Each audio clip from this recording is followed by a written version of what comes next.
봉독하겠습니다. 열왕기상 12장 15절 말씀입니다. 우리가 한 목소리로 크게 한 목소리로 읽겠습니다. 왕이 이같이 백성의 말을 듣지 아니하였으니 이 일은 여호와께로 말미암아 난 것이라. 여호와께서 전에 실로 사람 아히야로 느바세 아들 여로보암에게 하신 말씀을 이루게 하심이더라. 제가 언제 이 말을 안 하게 될지 모르겠는데 역시 산부 예배는 목소리가 작습니다. 다시 한번 크게 읽겠습니다. 왕이 이같이 백성의 말을 듣지 아니하였으니 이 일은 여호와께로 말미암아 난 것이라. 여호와께서 전에 실로 사람 아히야로 느바세 아들 여로보암에게 하신 말씀을 이루게 하심이더라. 그래서 우리 여러분 이 신앙은요 열정을 가져야 됩니다. 좀 수동적으로 되지 마시고 열정을 가지고서 오늘도 말씀에 귀를 기울이시고 하나님의 말씀과 함께 더불어 살아가시기 바랍니다. 자, 지금부터 245년 전에 미국은 영국으로부터 독립을 선언했습니다. 그리고 영국과의 전쟁을 거쳐서 이전에는 식민지였던 미국이 독립국가가 되었습니다. 미국이 영국에서 떨어져 나갈 때에 영국을 다스리던 왕 조지 3세였습니다. 조지 3세는요 미국 식민지를 영국의 소유로 오랫동안 유지하기 위해서 많은 노력을 기울였던 사람입니다. 미국은 영국의 권력과 경제력에 크나큰 보탬이 되었기 때문입니다. 그런데 조지 3세는 너무 강압적으로 미국 식민지를 다스리려 했기 때문에 도리어 미국이 반항하고 독립을 해버리는 그런 결과를 빚게 되었습니다. 미국 식민지 주민들은 대표자를 선정해서 자기들의 뜻이 영국 국회에 상정될 수 있기를 원했습니다. 하지만 조지 3세는 미국 주민들의 이런 권리를 인정해 주지 않았어요. 도리어 조지 3세는 미국을 상대로 불공평한 정치를 펼쳐서 식민지 주민들을 압제했습니다. 미국 사람들은 자기들 가운데서 또 판사를 세우고 또 지도자를 세우기를 원했어요. 하지만 왕은 이런 모든 요구를 묵살하고 자기에게 오로지 충성하는 판사들과 주지사들을 임명하고 파견했습니다. 조지 3세는 미국에 파견된 영국 군인들이 또 아무 집이나 들어가서 지낼 수 있도록 법을 만들었습니다. 이런 법을 누가 좋아하겠습니까? 법 따르기를 거부하는 사람들을 붙잡아서 또 처벌을 했다고 합니다. 자, 조지 3세는 무엇보다도 경제적인 부분에 있어서 미국 식민지 주민들을 많이 힘들게 했습니다. 미국의 경제력이 너무 빨리 성장하는 것을 통제하기 위해서 법을 만들었어요. 그래서 미국이 독자적으로 프랑스나 스페인과 같은 나라들과 무역을 하지 못하도록 제재를 가했습니다. 무엇보다도 미국 사람들이 동의할 수 없는 각종 세금을 징수했습니다. 조지 3세가 미국 식민지에 대해서 펼쳤던 이런 강압적인 정치는 미국 사람들에게 반항심을 많이 조성시켰습니다. 결국 미국은 독립을 선언하고 영국의 지배권에서 그만 벗어나 버렸어요. 조지 3세는 어리석게도 식민지를 자기 손아귀에 두고서 지배하기를 원해서 이런 강경한 정책을 펼쳤던 것입니다. 하지만 이 생각과는 달리 도리어 대영 제국의 가장 크고 가장 중요한 미국 땅을 잃게 되는 그런 결과를 얻었던 것입니다. 솔로몬을 이어서 왕이 된 르호보암도 이런 어리석은 선택을 했습니다. 르호보암은 아버지 솔로몬에게서 참으로 막대한 영토와 권력을 물려받았습니다. 할아버지 다윗이 40년 동안 다스리며 세운 강대한 나라가 아버지 솔로몬의 40년의 그 왕위를 통하여서 온 세상이 부러워할 그런 문화와 영광을 이루게 됩니다. 하지만 르호보암은 이 모든 것을 단 한 번의 어리석은 선택으로 다 날려버렸어요. 이런 어처구니 없는 어리석음의 근원이 무엇인지를 우리가 함께 알아보고 우리가 내리는 삶의 선택들을 한번 잘 살펴보는 그런 시간이 되기를 바랍니다. 먼저 1번 함께 읽어보겠습니다. 르호보암의 어리석음. 다윗과 솔로몬 시대는요 이스라엘 나라의 역사에 있어서 전성기였습니다. 이스라엘 역사상 어느 때보다도 더 넓은 지역을 통치했고 주변 나라들을 속국으로 삼는 강대한 나라로 부상했던 것입니다. 그리고 나라가 크게 부강해져서 사람들이 은을 귀하게 여기지 않을 정도였다고 했어요. 그런데 솔로몬이 죽고 아들 르호보암이 왕이 된 후로 이 모든 것이 그만 무너져 내렸습니다. 열왕기상 12장 1절 말씀 함께 한 목소리로 읽겠습니다. 르호보암이 세겜으로 갔으니 이는 온 이스라엘이 그를 왕으로 삼고자 하여 세겜에 이르렀음이더라. 다윗은 예루살렘을 수도로 정했죠. 그리고 이곳에서 왕비를 경부하게 했습니다. 솔로몬 시대에도 예루살렘은 틀림없이 나라의 중심지였어요. 여기에 하나님의 성전이 세워졌고 왕궁이 또 많이 건설되었습니다. 그리고 여러 나라에서 왕들과 귀족들이 이스라엘을 방문했을 때 어디를 갔습니까? 예루살렘을 갔죠. 중심지니까. 자, 그러면 왕이 새로 될 때에 어디에서 왕이 되어야 합니까? 당연히 예루살렘이죠. 그런데 르호보암은 왕이 되려고 예루살렘에서 35마일이나 북쪽에 있는 세겜에 가야만 했던 것입니다. 이것은 솔로몬의 말년에 이르러서 이미 나라의 중심이 흔들리고 있었다라는 건 증거입니다. 그리고 솔로몬이 죽은 후에 르호보암이 왕권을 차지하기 위해서는 이스라엘 민족을 연합하고 백성의 마음을 새롭게 얻어내야만 하는 그런 상황이 되었던 것입니다. 이스라엘 백성들은 새로 왕이 된 르호보암 앞에서 자기들의 입장을 대변할 사람을 한 사람 선정해서 데리고 왔습니다. 그 내용이 2절 3절에 있습니다. 함께 한 목소리로 읽겠습니다. 느바세 아들 여로보암이 전에 솔로몬 왕의 얼굴을 피하여 애굽으로 도망하여 있었더니 이제 그 소문을 듣고 여전히 애굽에 있는 중에 무리가 사람을 보내 그를 불렀더라. 여로보암과 이스라엘의 온 회중이 와서 르호보암에게 말하여 이르되. 자, 르호보암 또 여로보암, 우리가 듣기에는 이름이 너무 비슷하잖아요. 예, 자, 다시 한번 정리하겠습니다. 르호보암은 솔로몬의 아들입니다. 여로보암은 이스라엘 백성을 대표하는 사람으로 선정된 바로 이 사람입니다. 자, 여로보암은 솔로몬 왕 말기에 대단히 중요한 인물로 부상을 했던 사람입니다. 우리는 지난주에 솔로몬이 하나님의 말씀에서 떠나는 큰 오류를 범했던 것을 읽어보았습니다. 그리고 솔로몬은 우상 숭배의 엄청난 죄에 빠지면서 타락하는 그런 영적인 실패자가 되고 말았습니다. 자, 우리가 지난주에 읽어보지는 못했지만은 열왕기상 11장 후반에 접어들어서 하나님께서는 솔로몬을 아주 심하게 책망을 하십니다. 죄에 대한 징계로 여러 사람을 또한 일으키셔서 솔로몬의 원수가 되도록 그렇게 하셨습니다. 또 그때 하나님께서는 이스라엘 나라를 찢어서 나누어서 솔로몬의 아들이 아닌 다른 사람에게 일부분 넘겨주겠다라고 선언하셨어요. 누가 그러면 그 찢어진 나라를 받게 됩니까? 바로 이 사람 여로보암이었어요. 본래 여로보암은 부지런한 사람이었습니다. 그래서 솔로몬은 이 젊은이가 마음에 들어서 신하로 세웠어요. 젊은 여로보암은 솔로몬 왕을 섬기면서 북쪽에 있는 여러 이스라엘의 지파들을 관리하고 감독하는 일을 했습니다. 어느 날 여로보암은 자신이 맡은 임무를 수행하기 위해서 예루살렘을 떠나 길을 나섰습니다. 그때 하나님께서는 선지자 아히야를 보내셔서 여로보암에게 한 가지 아주 특별한 메시지를 전달하도록 하셨습니다. 아히야는 길가에서 여로보암을 만나서는 자기가 입고 있던 옷을 벗어서 그 옷을 12조각으로 찢었어요. 그리고는 이렇게 말을 했습니다. 31절 32절 한 목소리 읽으시기 바랍니다. 여로보암에게 이르되 너는 10조각을 가지라. 이스라엘의 하나님 여호와의 말씀이 내가 이 나라를 솔로몬의 손에서 찢어 빼앗아 10지파를 내게 주고 오직 내 종 다윗을 위하여고 이스라엘 모든 지파 중에서 택한 성읍 예루살렘을 위하여 한 지파를 솔로몬에게 주리니. 자, 옷을 12개로 찢었어요. 이것은 이스라엘의 12지파를 상징했습니다. 여로보암은 이스라엘의 10지파를 다스리도록 하시고 솔로몬의 아들에게는 하나의 지파를 남겨주시겠다라고 하나님이 말씀하셨어요. 12 중에 한 지파는 유다 지파죠. 자, 그러면 또 하나가 또 남잖아요. 예, 이것은 베냐민 지파를 의미했습니다. 베냐민은 예루살렘에 바로 붙어 있는 지파였어요. 그래서 유다와 하나로 간주되었던 것으로 보입니다. 자, 솔로몬의 마음은 하나님뿐만 아니라 다른 여러 거짓 신들에게 나누어져 있었어요. 따라서 하나님께서도 나라를 나누고 빼앗아서 다른 사람에게 넘겨주기로 작정하신 것이었습니다. 자, 솔로몬은 이런 하나님의 계획에 대해서 듣게 됩니다. 그리고는 그 후에는 여로보암을 죽이려고 했습니다.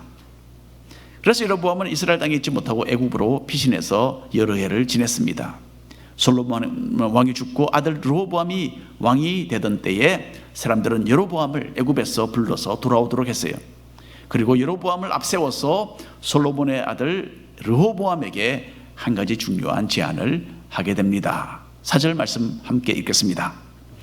왕의 아버지가 우리의 멍에를 무겁게 하였으나 왕은 이제 왕의 아버지가 우리에게 시킨 고역과 매운 무거운 멍에를 가볍게 하소서. 그리하시면 우리가 왕을 섬기겠나이다. 자, 솔로몬 왕이 나라를 다스릴 때에 이스라엘 백성들은 쉽지 않은 생활을 했습니다. 솔로몬 왕 아래 이스라엘 백성들은 분명히 풍요를 누리기는 했습니다. 하지만 끊임없이 진행되었던 솔로몬의 건설 사업, 기타 여러 정책을 떠받드는 것은 고생스러웠던 일이었어요. 솔로몬 아래 사람들은 지쳐 있었습니다. 이런 힘든 생활에서 평안을 얻기 원했던 이스라엘 백성들은 르호보암이 좀 더 온화한 정책을 펼쳐서 평화롭게 나라를 이끌어가기를 기대를 했던 것입니다. 백성들은 솔로몬 왕의 미움을 받아서 피신했다가 이제 돌아온 여로보암을 더 신뢰했어요. 그리고 그쪽으로 마음이 많이 기울어 있었습니다. 그래서 여로보암과 백성들이 내세운 이 제안을 듣고서 르호보암은 생각을 좀 해보겠다고 하면서 3일 후에 다시 오라, 그렇게 말을 합니다. 그리고 신하들을 불러서 내가 어떤 말로 대답을 하면 좋겠느냐라고 물었어요. 제가 한 절, 여러분 한 절 읽어보겠습니다. 르호보암 왕이 그의 아버지 솔로몬의 생전에 그 앞에 모셨던 노인들과 의논하여 이르되 너희는 어떻게 충고하여 이 백성에게 대답하게 하겠느냐.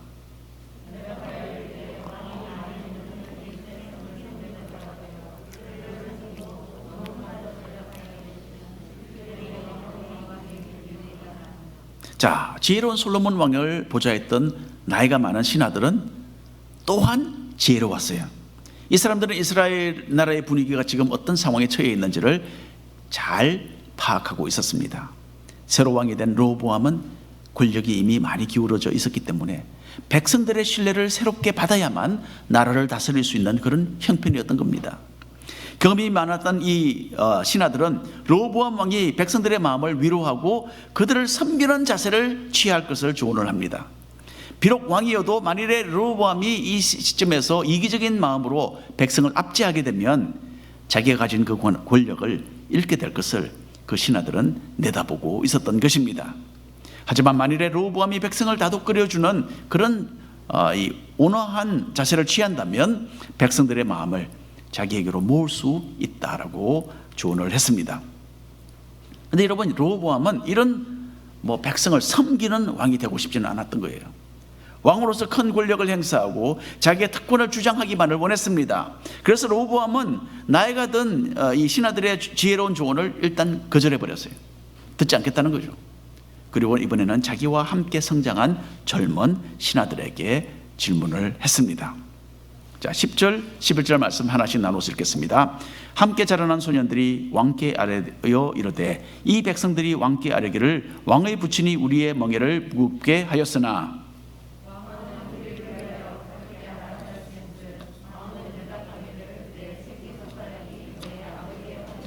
함께 읽겠습니다.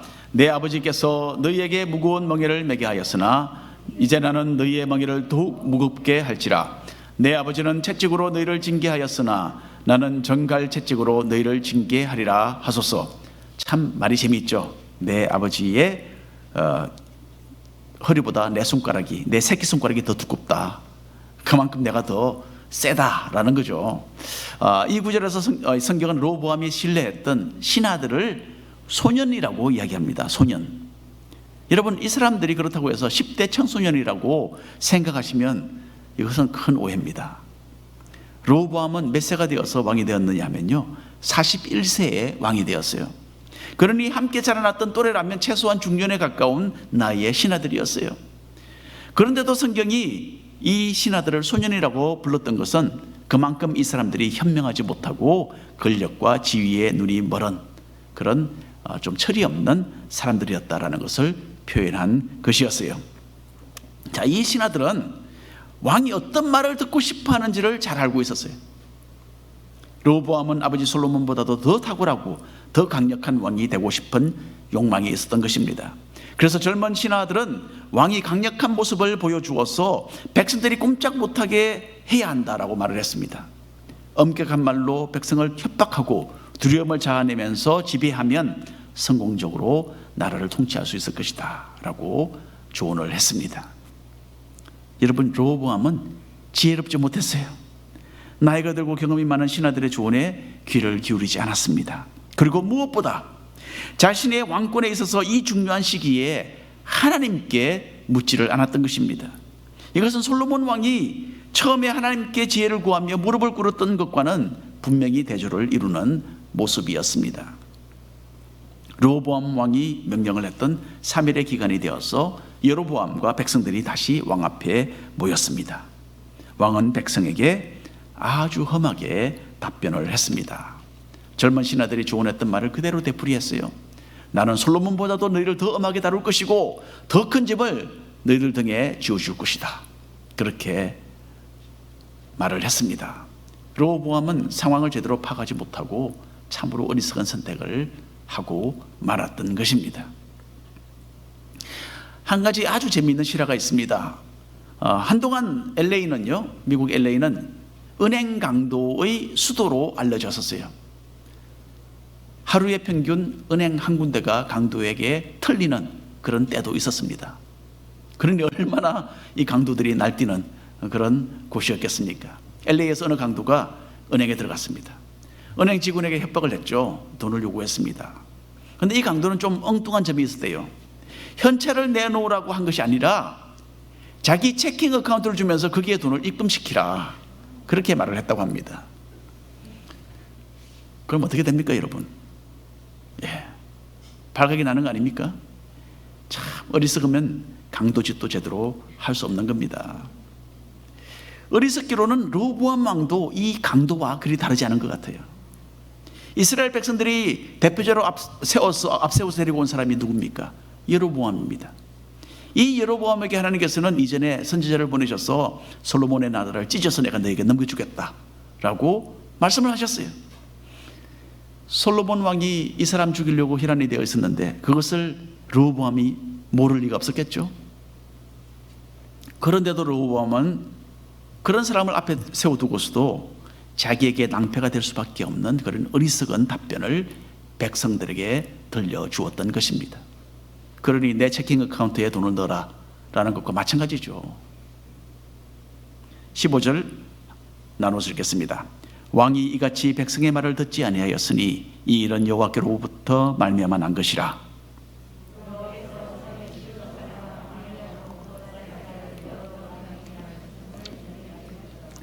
일이 이렇게 진행된 것은 하나님의 말씀이 이루어지기 위해서였다라고 오늘 본문 말씀이 기록합니다. 여러분, 이것은 하나님께서 르호보암 왕이 이렇게 대답을 하도록 원격 조정을 하셨다라는 뜻이 아닙니다. 왕의 어리석음이 하나님의 뜻을 이루는 방편이 되었다라는 뜻이죠. 르호보암은 자신의 어리석음에 대한 결과를 거두어들었습니다. 그리고 하나님께서는 이런 인간의 결정을 사용하셔서 솔로몬 왕의 어리에 대한 심판을 내리셨던 것입니다. 하나님은요, 인간의 악한 결정도 자신의 뜻을 위해서 사용하기도 하십니다. 자, 열왕기상 12장 16절 말씀입니다. 우리가 한 목소리를 읽겠습니다. 온 이스라엘이 자기들의 말을 왕이 듣지 아니함을 보고 왕에게 대답하여 이르되 우리가 다윗과 무슨 관계가 있느냐? 이새의 아들에게서 받을 유산이 없도다. 이스라엘아, 너희의 장막으로 돌아가라. 다윗이여, 이제 너는 내 집이나 돌아보라 하고 이스라엘이 그 장막으로 돌아가니라. 다윗의 자손 그리고 솔로몬의 아들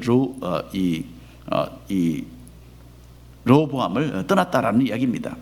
자, 르호보암 왕은 참 위협적인 말로 대답을 하면 여로보암과 백성들의 길을 꺾고 그 위에 군림할 수 있을 것으로 생각을 했어요. 하지만 이것은 어리석은 계산이었습니다. 마치 조지 3세가 미국을 그렇게 위협하고 그 위에 군림할 수 있었을 것으로 생각했던 것처럼 똑같은 결과입니다. 그리고 결코 돌이킬 수 없는 엄청난 실수를 범한 것이에요. 이 일로 유다 지파와 베냐민 지파를 제외한 나머지 백성들은 더 이상 르호보암을 왕으로 섬기지 않았습니다. 한국 속담에 말 한마디에 천냥빚을 갚는다라는 말이 있죠. 조금만 부드럽게 대해 주었더라면 전혀 다른 방향으로 일이 진행될 수도 있었습니다. 하나님께서 다윗에게 하셨던 말씀대로 왕은 양을 돌보는 목자와 같은 심정으로 백성을 대해야 된다라고 하셨는데 그대로 했더라면 여로보암은 왕으로서 모든 이스라엘 백성을 다스릴 수 있었습니다. 하나님은 이렇게 섬기는 사람들을 원하시는 거예요. 다윗을 선정하셨을 때 다윗이 이런 섬기는 목자로서, 백성을 섬기는 목자로서 세우셨어요. 그런데 여기 보면 여로보암은 전혀 그런 섬길 마음의 자세가 되어 있지 않았던 것입니다. 이것이 핵심이었는데, 여러분, 우리도 매일 수많은 크고 작은 선택들을 하면서 살아갑니다. 특별히 함께 하나님의 백성된 믿음의 형제자매들과 또 그들에 대한 우리의 마음가짐은 어떻게 되어야 합니까? 항상 이 겸손과 섬김의 자세가 되어야 합니다. 예수님은 이렇게 말씀하셨습니다. 큰 자는 섬기는 자라고 말씀하셨어요. 어떻게 하면 그래서 우리가 다른 사람을 더 잘 섬길 수 있을까를 고민하는 그런 성도님들이 되시기를 바랍니다. 두 번째로 읽어보겠습니다. 함께 여로보암의 어리석음. 안 보이십니까? 자, 다시 한번 여로보암의 어리석음. 예. 다윗과 솔로몬이 80년을 걸려서 이룬 르호보암 왕의 그 모든 업적이 르호보암 왕의 그 한 번의 어리석은 선택으로 무너져 버렸어요.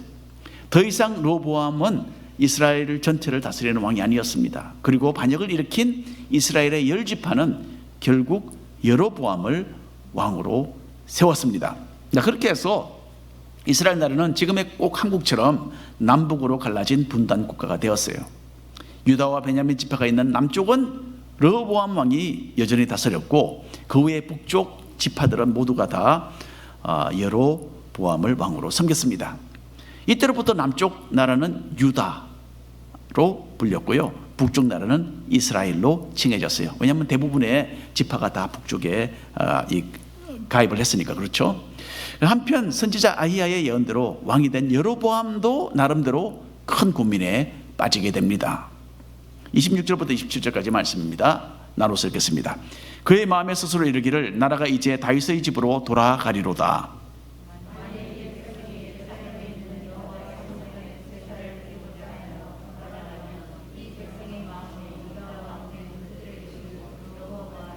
함께 읽겠습니다. 나를 죽이고 유다의 왕 르호보암에게로 돌아가리로다 하고. 자, 여로보암은 세겜을 수도로 삼고서 북왕국 이스라엘을 다스렸어요. 그런데 문제는 모든 이스라엘 백성들이 하나님께 예배를 드리는 성전이 예루살렘에 있는 거였어요. 자기 나라에 사는 백성들이 계속 유다 땅을 가서 그곳에 있는 예루살렘 성전에서 예배를 드리고 계속 방문을 하게 되면 이거는 자기에게 정치적인 손해가 될 것이다 라고 생각을 한 거죠. 그래서 어쩌면 사람들이 자기를 배반하고 유다로 넘어갈 것이고, 또 어쩌면 자기가 죽임을 당할 수도 있겠다, 그런 생각을 하게 된 겁니다. 사람들의 마음이 유다 쪽으로 기울 것을 우려했던 여로보암은 어리석은 선택을 합니다. 28절 말씀 읽겠습니다. 이에 계획하고 두 금송아지를 만들고 무리에게 말하기를 내가 다시는 예루살렘에 올라갈 것이 없도다. 이스라엘아, 이는 너희를 애굽 땅에서 인도하여 올린 너희의 신들이라. 여로보암은 금송아지 우상을 만들었어요. 여러분, 이것을 만들어 세우고는 이제는 멀리 예루살렘까지 갈 필요 없다. 우리 땅에서 이 신들을 섬기자. 그렇게 백성들에게 제안을 한 겁니다. 또 여로보암 왕은 예루살렘 성전 대신에 각 산마다 산당을 많이 지었어요. 그 멀리 갈 것 어디 있느냐? 이 가까운 데가 있는데 여기서 제사를 드려라. 또 레위 지파 제사장들 대신에 일반 사람들을 제사장으로 세웠어요. 얼마나 편합니까? 누구든지 원하면 제사장이 될 수 있는 거예요. 그리고 또 모세가 전해준 공식적인 그 절기를 변형시켜서 비슷한 시기에 가까운 곳 북왕국의 산당에서 종교 행사들을 가지도록 백성들을 유도했던 것입니다. 어떻게 유도했습니까? 편리하게 만들었죠. 편리하게. 여러분, 편리한 것만 찾으면요, 신앙생활은 타격을 입고 맙니다. 이거 우리가 기억해야 합니다. 최하 수준의 노력으로 그냥 수월하게 내 믿음 하나 잘 유지하겠다. 여러분, 이런 믿음 결코 성경적인 믿음이 아닙니다. 성경에는 우리가 열정적으로 열심을 품어서 주님을 섬기라고 했습니다.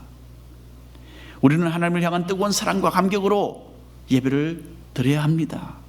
우리는 열정적으로 주님을 섬기는 그런 마음으로 봉사 일을 하고 주님 안에서 형제자매 된 사람들을 기쁨으로 섬겨야 마땅합니다. 그런데 우리는 조금만 불편하고 부담이 되는 듯하면 헌신하기를 거부합니다. 아유, 이런 다른 사람이 좀 했으면 좋겠다. 청소하라 그러면 아이고 나는 바쁩니다. 이게 우리의 지금 현재 신앙의 현주소라는 거죠. 조금만 게으른 마음이 들면 예배 빼먹어버려요. 편리하면 협력하고 그렇지 않으면 그만둬버립니다. 주님께서 우리를 위해서 무엇을 하셨는가 한번 생각해 보십시오. 자기의 생명 다해서 우리를 사랑해 주시고 우리를 섬겨 주셨다라는 것 기억해 보시기 바랍니다. 여로보암 왕이 시작했던 이 우상 숭배는 참으로 심각했습니다. 북왕국 이스라엘은 급속도로 타락의 길로 빠져 들어갔습니다. 그리고 이 죄를 한 200년 정도 지속하다가 결국은 하나님의 심판을 받았습니다. 나라가 멸망했어요. 나라가 없어져 버렸어요. 아예 백성들은 다른 나라에 끌려가서 타민족에게 그만 흡수되고 말았습니다. 그 10지파 사람들 흡수돼 버렸어요. 없습니다. 이전에 여로보암 왕이 선지자 아이야에게서 들었던 예언에는요, 대단히 중요한 내용이 한 가지 포함이 되어 있었어요. 38절 말씀 함께 읽겠습니다. 내가 만일 내가 명령한 모든 일에 순종하고 내 길로 행하며 내 눈에 합당한 일을 하며 내 종 다윗의 행함같이 내 율례와 명령을 지키면 내가 너와 함께 있어 내가 다윗을 위하여 세운 것 같이 너를 위하여 견고한 집을 세우고 이스라엘을 내게 주리라. 여러분, 이스라엘 역사 속에서 이런 약속을 받은 사람이 없습니다.